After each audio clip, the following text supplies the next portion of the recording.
you still with your thumb in the book. Girl, you wanna be licked from the front to the rear. Girl, I love when you talking your shit. You wanna beat you while I'm dogging your shit from the back till you coming all over my dick. You wanna be fucked on the edge of the bed while a nigga stand up in the bus. Come ride my face, baby, put it in gear. Tell you to sit that shit right on my bitch. Baby, you like that nasty shit. You want a nigga that give you that work. Want me to suck on that pussy with 2 fingers in it like I'm trying to see if you squirt. Want me while you still with your... Yo. Look who's back. It's been a while. It's been a long, well, in podcasts and internet shows time, it's been a minute. Allow me to go all out with the explanation. Shit with you, bro. Really? Okay.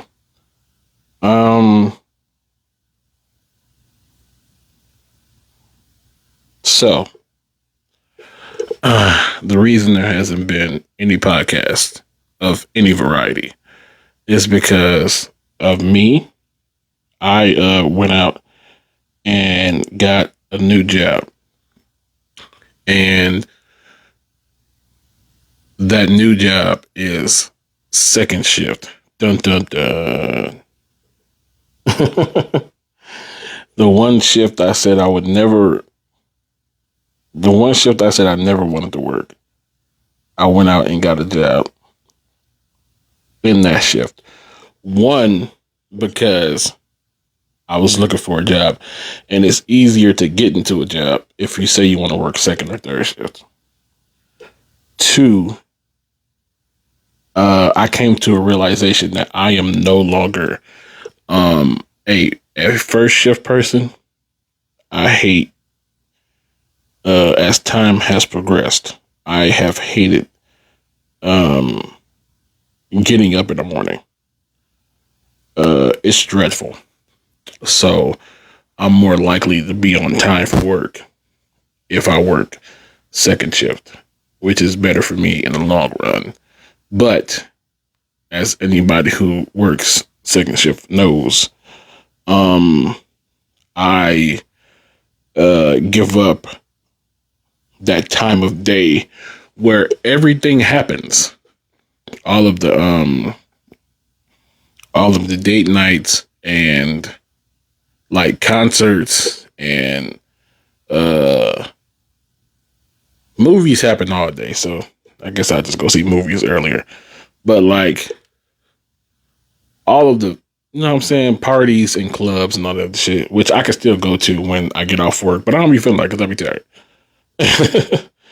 But yeah, second shift is who I am as a person as of right now. Who knows? Maybe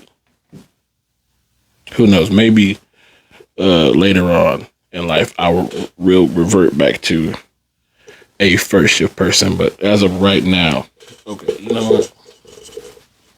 Do y'all two not like each other? What's happening? But as of right now, I am a fully fledged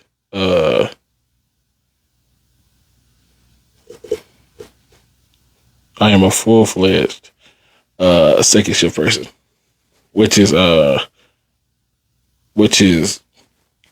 terrible because both of my podcasts was filmed during second shift hours. I am still going to be doing PSA because that's just me and my podcast, and I can do that whenever and wherever. As far as bitching by the bar, I have done episodes of bitching by the bar by myself, but that was only in the case where Marcus was. Are you fucking with me right now? Why did you stop it? That was only in the case where Marcus was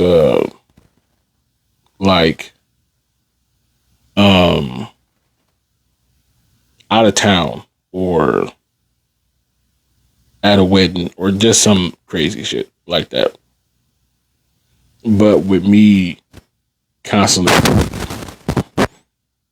with me constantly working second shift, and our schedule's not syncing up. I'm not saying bitching by the bar won't be back, because I'm sure it will. Well, when I finally get like a Friday off, which I don't anymore, because the job that I currently work does not have a set schedule, and the schedule is just wherever the fuck they want. They just want to have you. But I'm gonna talk about that more when I bring PSA back. But when I finally get a Friday off, we gonna break down. So bitching by the bar is not like gone forever. It is on hiatus because of me once again. But I was gonna call this an episode of bitching by the bar, but it didn't feel right doing it without Marcus being here. So I was just like, let me go to my backup podcast idea, which was the Fast Franko podcast, which is just a half hour of just me talking shit and just talking about whatever I want to for a quick half hour, which is like PSA. Only on PSA, I talk for a half hour about exclusively like CNA shit and stuff in the medical field for the most part. And on this is kind of like bitching by the bar, but I'm just not calling it that because I don't have Marcus here. It's just me talking, and it's only half an hour instead of like damn near 2 hours, which me and Marcus would knock out. But yeah, that's where I am right now. So that was a quick explanation about that. But hey, welcome to the very first episode of the Fast Franko podcast. I am your host with the most, the blessed, and highly favored Franko the Pin. Here by my damn self, which is going to be the look for the foreseeable future. I'm not saying this is going to be every Saturday because that's a lie, but this is pretty much going to be whenever I get like some free time and I'm like, fuck it, let's put a podcast out. Then I'll just do a fast episode of the Fast Franko podcast. We missed a lot of shit. A lot of shit has happened over these weeks that we ain't been here. Jada Pinkett Smith is on just a worldwide tour to just air out all her personal business, which I stopped giving a fuck a long time ago about. But hey, whatever sells those books, Missy. What I found way more interesting was the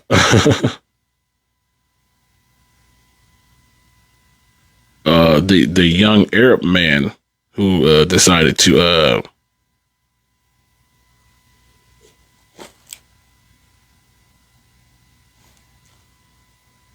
hold on, wait a minute. What am I hearing?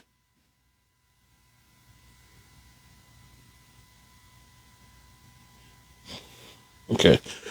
The young I don't know. Was he Arab? I don't even know.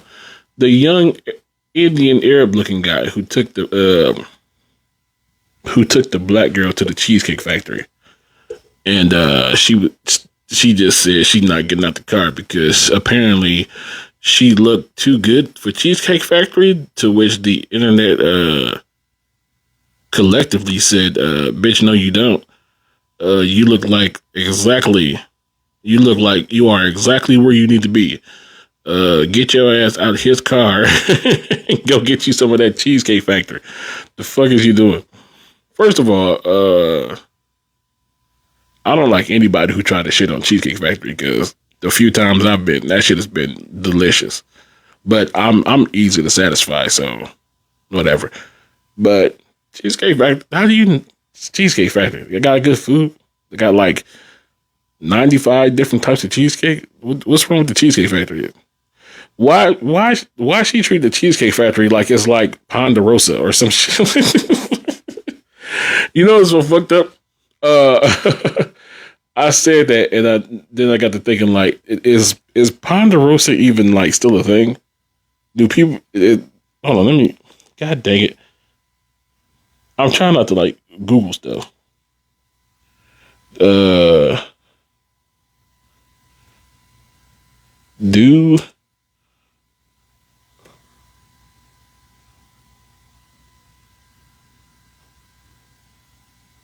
first of all, like several different types of apparently Ponderosa is a tree or something. Here you go. Do Ponderosa restaurants still exist?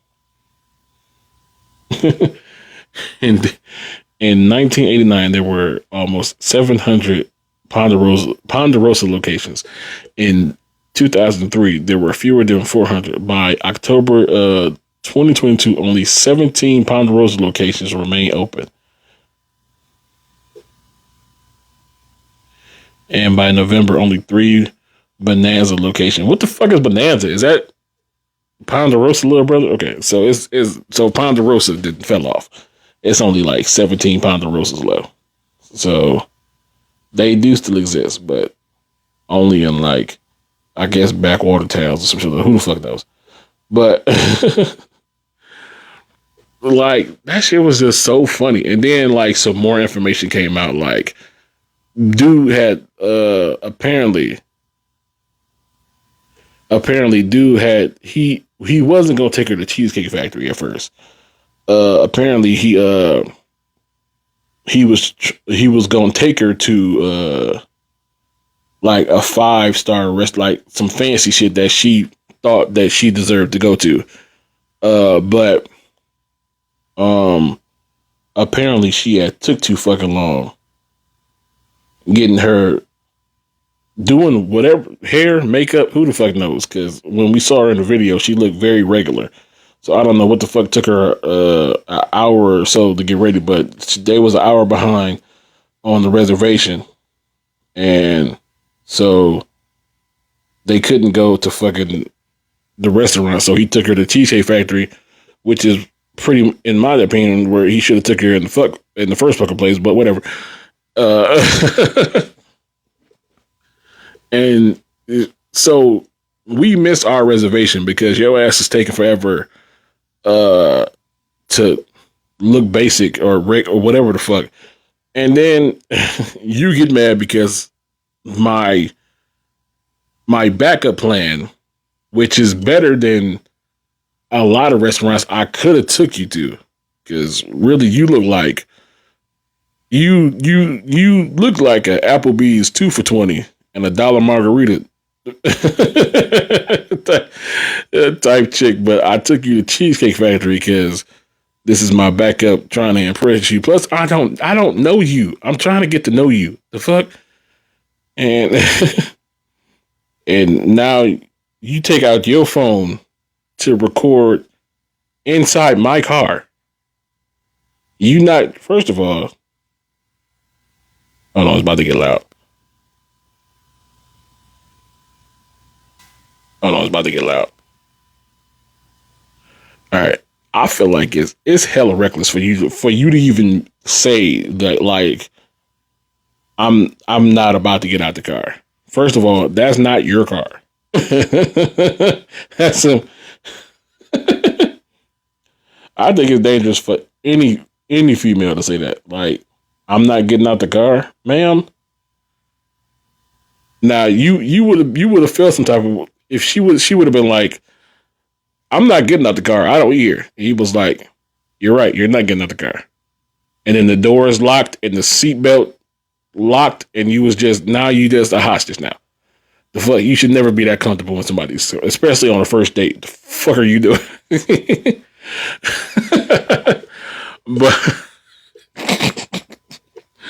but yeah, but it's just funny. Like, it's gonna try to lowball and downgrade Cheesecake Factory, ma'am. How dare you?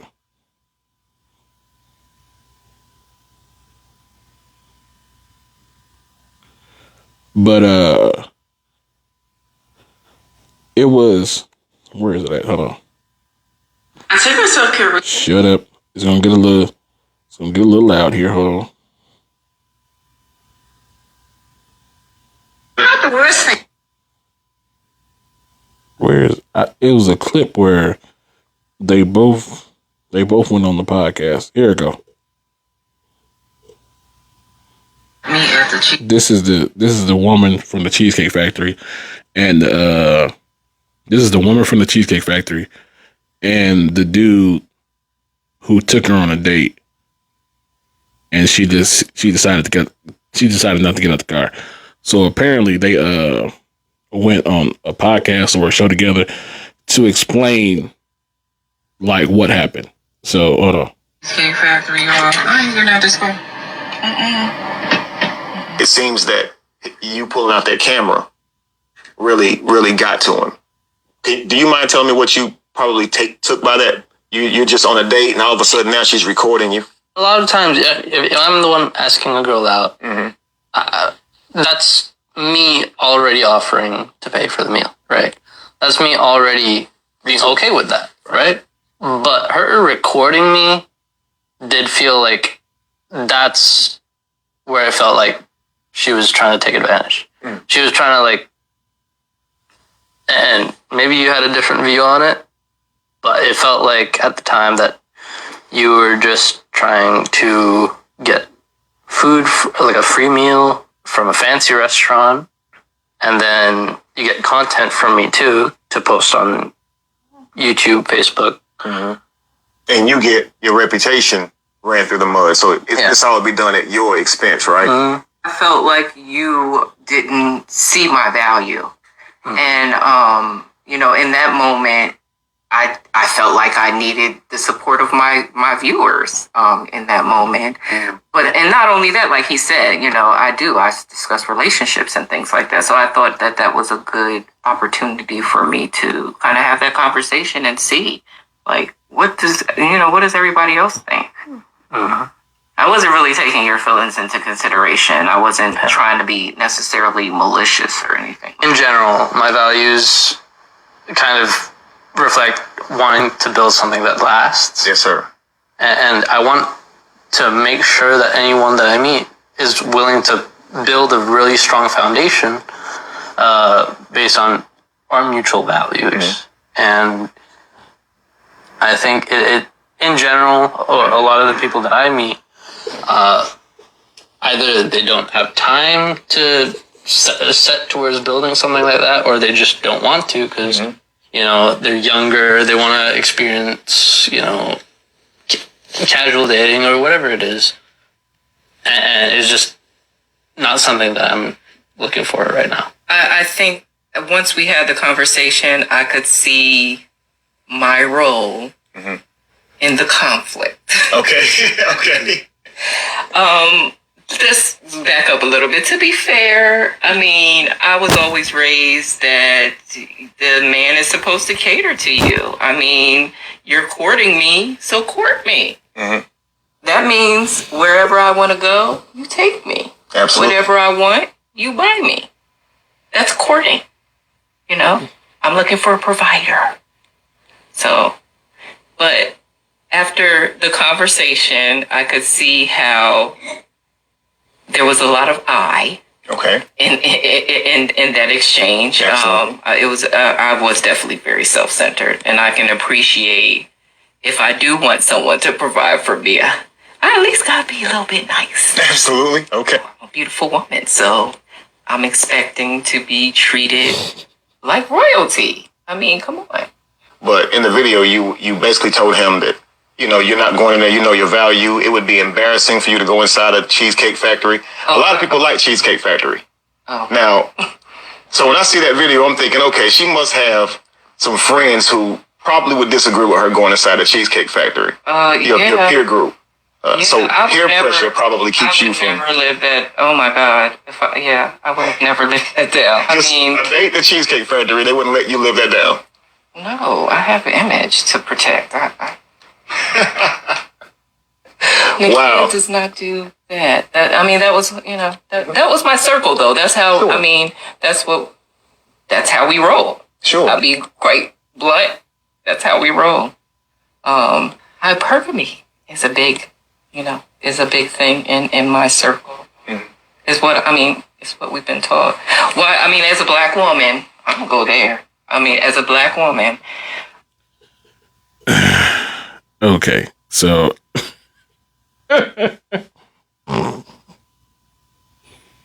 a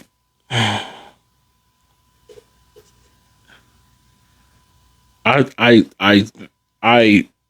find myself looking at people who are bougie, who shouldn't be.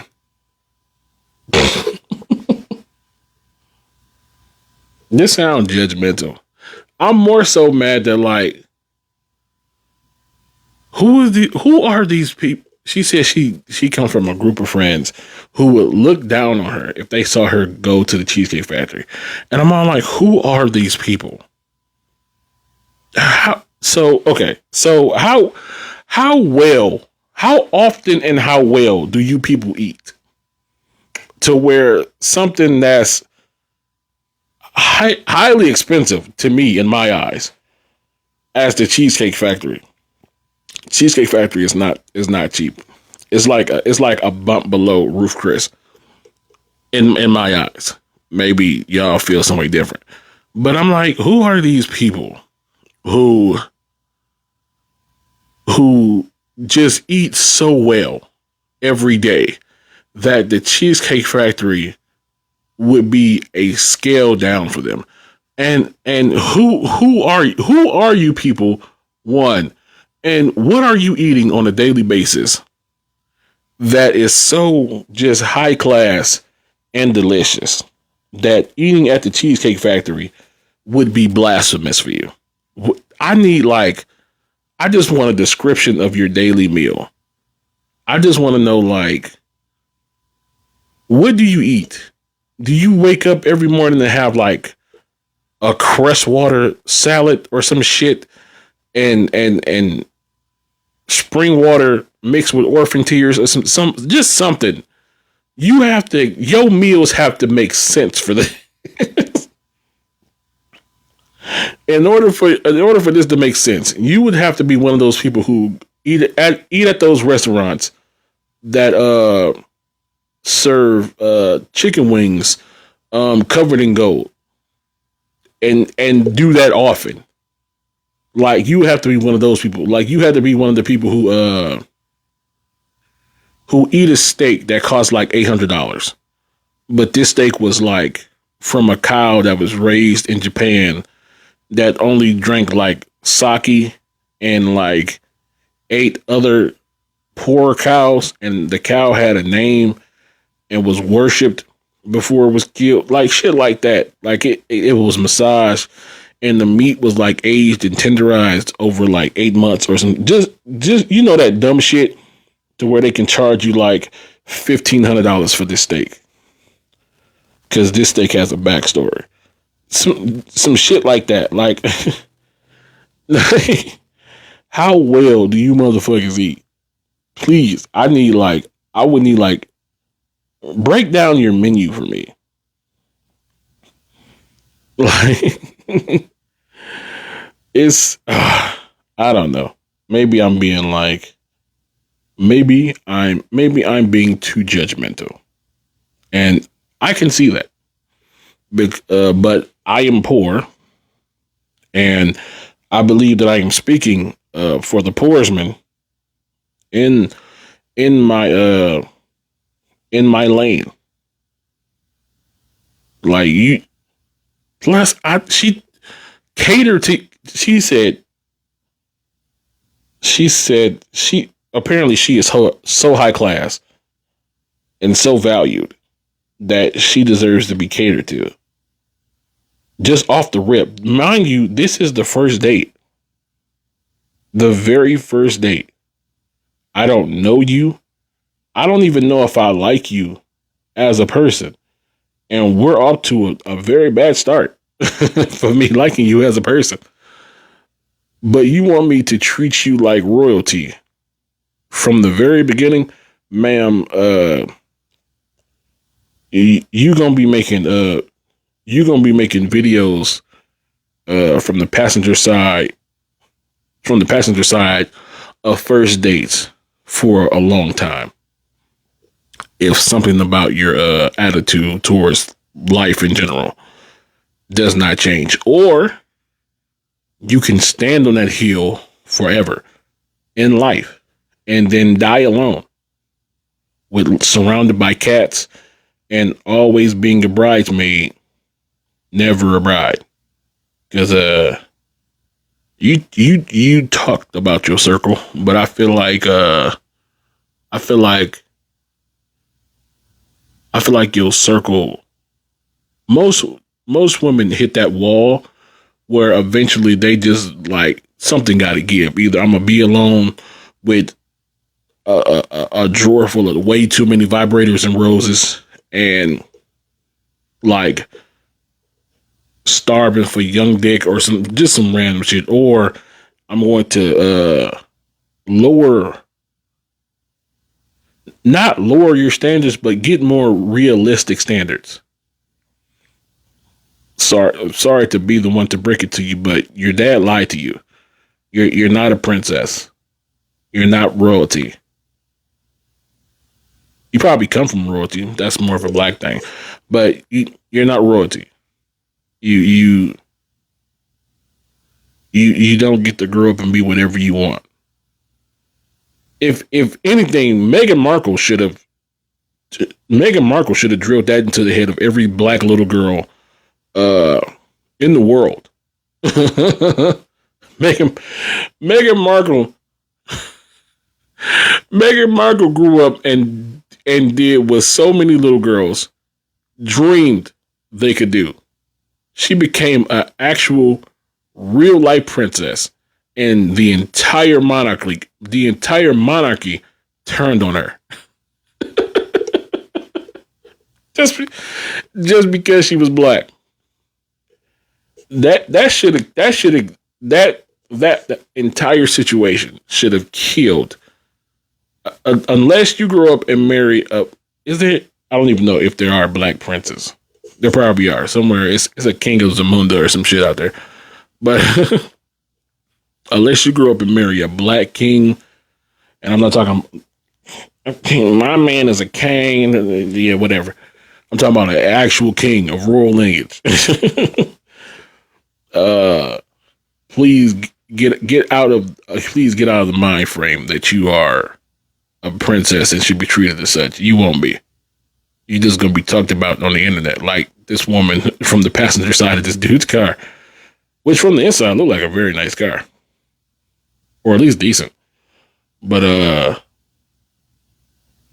I think they humbled the internet in general, humbled her. I think the ratio was a good 80-20. 80 was just dogging your ass. Like, bitch, get out that car and go eat some Cheesecake Factory. That's exactly where you belong. And then the 20% had her mind frame like, yeah, don't you settle for no Cheesecake Factory. You deserve. What's better than Cheesecake Factory? What's a 5-star restaurant? You deserve. Would Roof Chris be acceptable? I don't know. If I can't take you to Cheesecake Factory, where can I take you? Roof Chris, like it got to be one of them places where they bring you a plate with like one of them small circles of meat like this, and then it's like a drizzle of sauce and like a leaf on top, and then that's the meal, and that entire meal costs $1,500. Those must be the kind of places she's used to eating if she's not good enough for Cheesecake Factory. Because I don't. Then what? Where do I take you, ma'am? What restaurants will feed your need or will make you feel whole inside? Because damn, maybe I've been poor all my life, so I don't know like the restaurants to take someone to. Like, where do you take someone? What's high end? I'm mad because the only thing I can think of is like Roof Chris or like Gordon. Hell's Kitchen, is that good enough? Gordon Ramsay got some restaurants in Vegas that's like very expensive. So, but once again, all of us that's in Vegas. I can't fly your ass I can't feed you in Vegas all the time. So, what's some restaurants that'll be like that's in driving distance of home? I guess if you live in like California or New York or, but it's like, bitch, you dumb.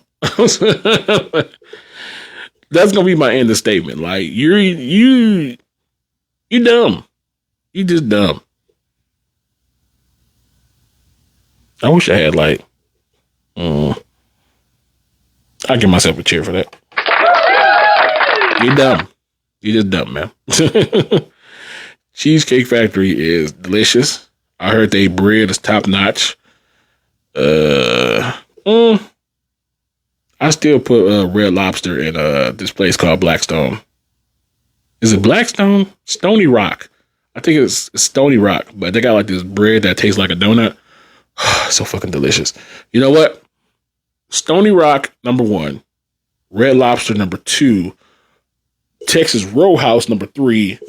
I would give Cheesecake Factory a 4 or a 5 on the best breads.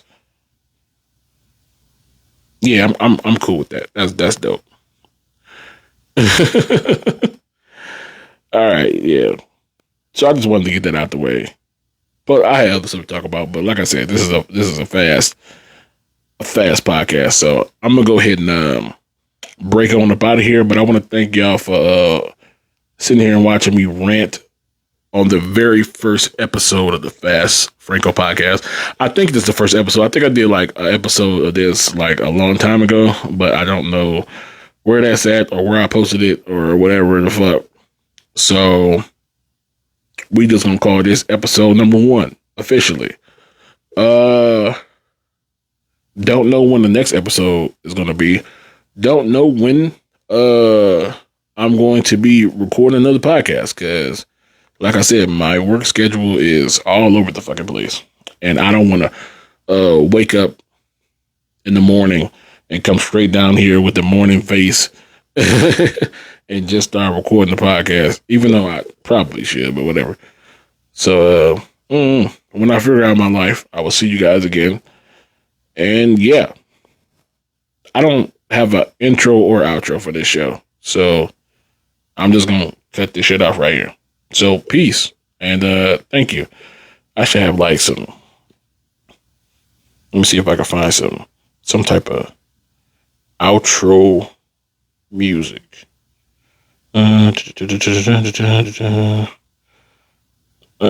we got? Wasn't the new guy I was playing it? Oh, here we go.